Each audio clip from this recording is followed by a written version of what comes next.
মাশাআল্লাহ, খুব সুন্দর বটবৃক্ষ। তার চেয়ে আরো বেশি সুন্দর সবুজের মধ্যে মধ্যে লাল লাল বট ফলগুলা দেখতে খুব চমৎকার।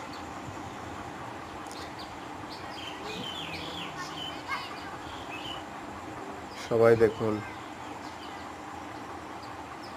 ভিডিওটি ভালো লাগলে সাবস্ক্রাইব করুন। ধন্যবাদ। আসসালামু আলাইকুম।